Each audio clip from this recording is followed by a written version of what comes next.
everyone. Today your Sulekha ma'am is bringing second part of chapter motion.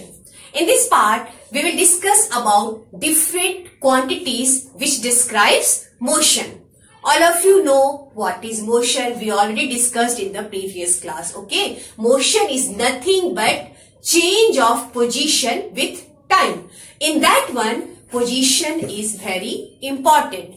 Position is one quantity which describes motion. Another quantity is distance, displacement. So we will discuss all these terms one by one. Let us start with today's topic. Now, the first quantity which describes motion of an object is position. What is position? Actually, motion is what? Change of position with time. So, position is the point at which object is located at a particular instant of time. So you can write in this way: position is the point at which object is located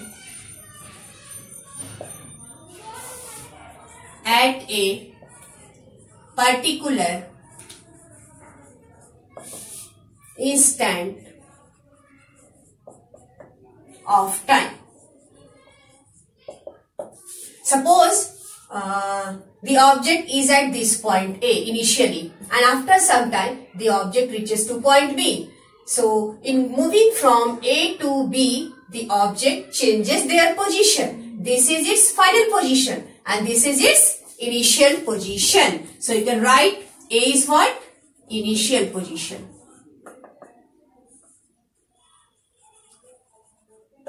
And B is what? Final position. Okay. So this is about position. Next, the second term which describes motion of an object is nothing but distance. Second one is distance. When an object is in motion, it moves from one position to another position, and moving from one position to another position, it covers some distance. This is called distance. And when an object moves from this one position to another position, it can go from any path, directly or indirectly. The length of actual path from initial to final position is called distance, or you can say total distance an object traveled from initial to final position. So you can write distance, total distance covered by an object from initial to final position.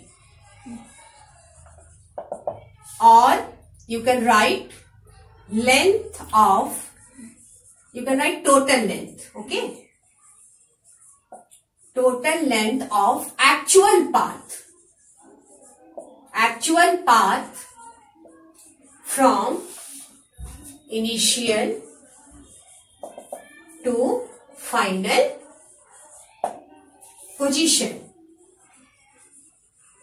Okay, suppose the object is initially at point A and after some time it reaches to point B. So to go from this one point to another point, the object can go with directly from A to B. They can choose this path also, they can choose this path also, or they can choose this path also. Any path an object can go from A to B. So the actual length of this is total distance traveled from initial to final position. Total distance covered by an object from initial to final position. This is distance, or you can say total length of actual path. Suppose this is path 1, path 2, path 3 and path 4.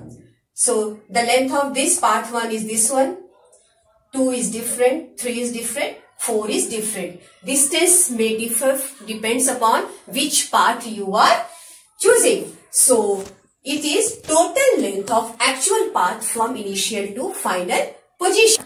Next quantity is displacement. What is displacement?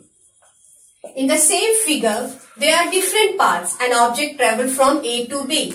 But which one is shortest path? The line joining this initial to final position. The straight line joining initial to final position is the shortest path. And this shortest path is nothing but displacement. Displacement is shortest path.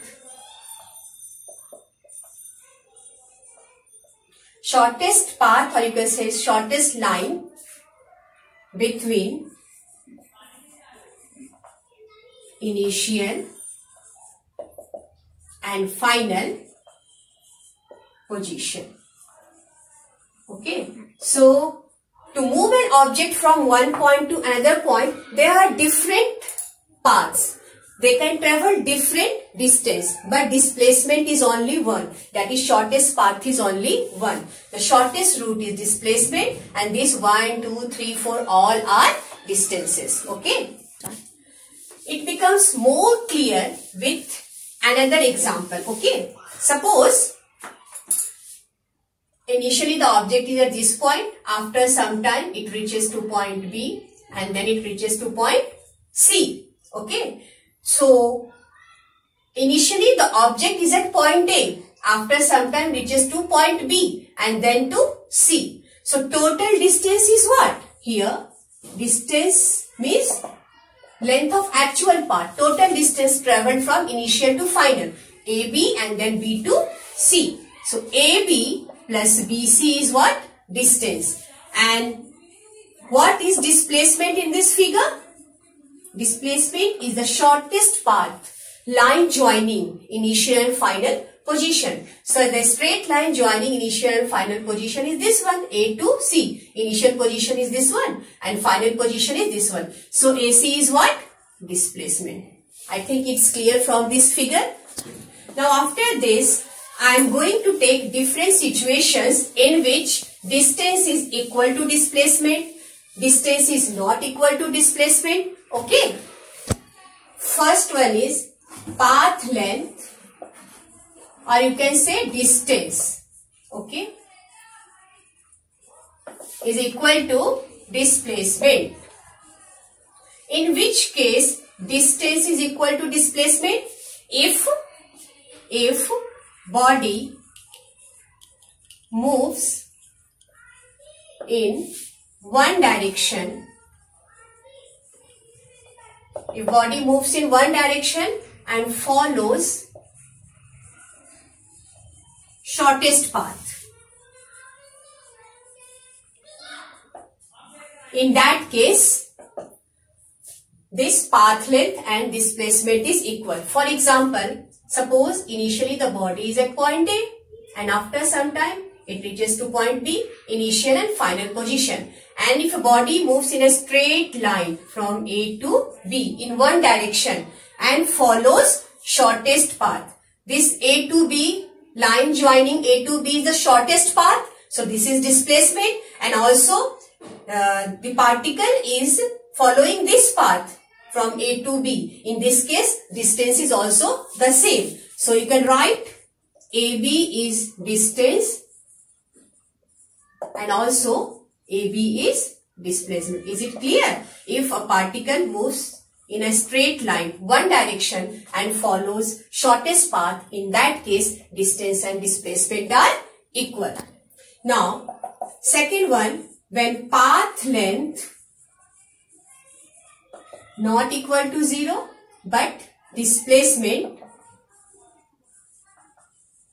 equal to 0. Is there any example in the case in which path length is not equal to 0 and displacement is equal to 0? Yes. Suppose the particle is initially at this point, after some time reaches to point B and then to point C, and again it returns to its original position. Okay. Particle goes from A to B, then B to C, and then C to A. So here the particle starts from this position A and after covering some distances, it again reaches to point A. In this case, initial final position are same. So displacement is 0. But distance is 0? No. Distance is what? AB plus BC plus CA. Total distance traveled by an object from initial to final position. So, you can write distance is what? AB plus BC plus CA. It is not equal to 0. But in this case, displacement is what? Displacement is equal to 0. You can take another example also. Suppose a particle starts from this position, it moves in a circular path and again reaches to this point. Okay. So here again initial and final position is same. So displacement is 0. But distance is what? What is distance covered by a particle in one complete circle? In this case, distance is circumference of the circle. Suppose R is the radius of the circle. So distance is 2 pi R. And displacement is what? If it return back to its original position, in this case, displacement is 0. So one more thing, it's clear from this figure that distance or path length is a scalar quantity. It does not depend upon the direction. It only depends upon the magnitude. But displacement, in which path the particle is following. Direction is very important. So displacement is what type of quantity? Displacement quantity. Okay. Now next, difference between distance and displacement. Now difference between distance and displacement.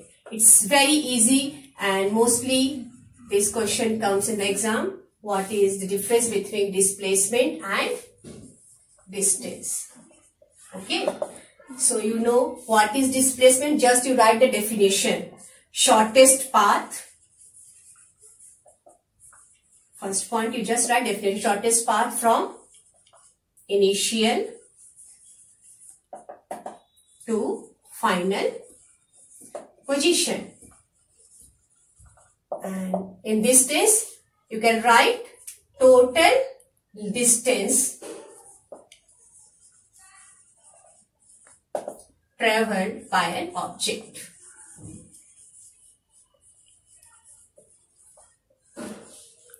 Length of actual path. Total distance traveled by an object from initial to final position. Okay, first point is clear, I think.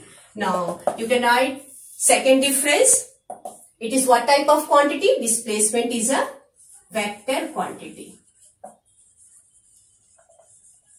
And distance is what type of quantity? It is a scalar quantity. One more very important difference, that displacement may be positive, negative or 0. But distance is always, it is always positive. It never be 0. Okay. So these are the main difference between distance and displacement. So with this, I am going to end my lecture today. In the next lecture, we will discuss about how these distance displacement changes with time. It means we will discuss about speed and velocity. I think it's clear to you. Okay. So then students, bye bye. Thank you.